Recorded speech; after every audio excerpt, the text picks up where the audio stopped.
वस्तु नहीं होती है। जैसे किसान खेती करता है और धान का बीज एक छोटे से भूखंड में डालता है, क्या वहां धान का की बालियां निकलती है? कहीं नहीं निकलती है।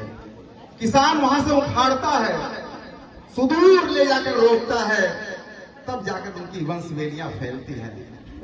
उसी प्रकार ये बेटियां हैं हमारी। तो बेटियां क्या हैं? सभी की आन होती हैं, सभी का मान होती हैं। सभी की आन होती हैं, सभी का मान होती हैं। दिए की लौ सरीखी बेटियां तो शान होती हैं। सभी की आन होती है, सभी का मान होती है। दिए की लौ सरीखी बेटियां तो शान होती हैं। इन्हीं की दीप्त से सारे गुणों का नाम चलता है। हमारे सभ्यता संस्कार की पहचान होती है। बेटे पिता का हाथ बन जाए वही बेटा कहलाता है। विद्वत समाज है, आदरणीय गुरुदेव जी बैठे हैं, हिंदी के अपने समय के प्रकांड विद्वान लेक्चरर हमारे गुरुदेव श्री विजय बहादुर चौबे जी बैठे हैं।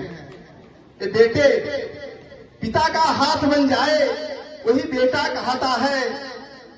बुढ़ापे की बने लाठी वही बेटा कहता है।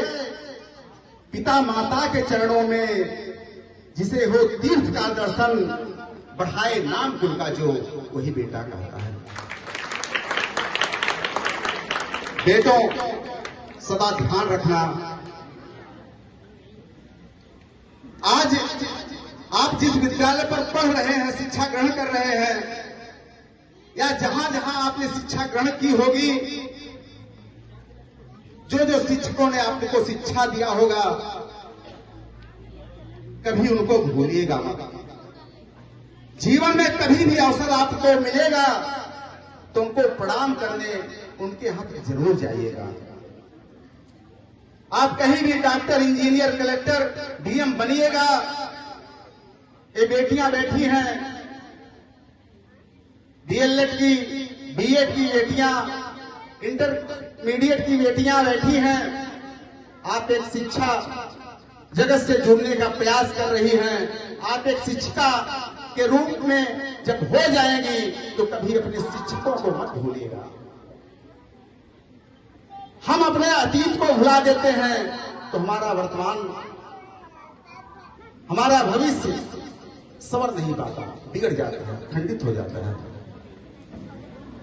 जब भी अवसर मिलेगा आपको उन शिक्षकों को प्रणाम करने, उनके यहां तक जरूर जाइएगा। उस समय वे वृद्धावस्था में होंगे और आप युवावस्था में होंगे। आप अगर जाकर प्रणाम कर देंगे, उसमें गुरुदेव आपको पहचान नहीं पाएंगे।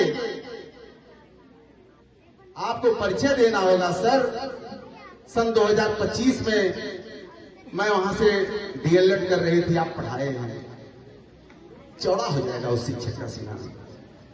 मैं इंटर कॉलेज में पढ़ रहा था 2025 में। सर, आपने मुझे पढ़ाया था सद्भावना इंटर कॉलेज में।